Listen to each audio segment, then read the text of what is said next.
Hello guys, in this video I'm just going to explain how to increase the volume in your ASUS TUF gaming monitor. There is inbuilt speaker with this monitor, but sound is very low. I just want to increase it. In order to bring the menu right, you need to press this button twice.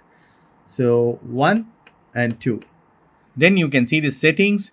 Here we need to come to sound. So it will be under settings.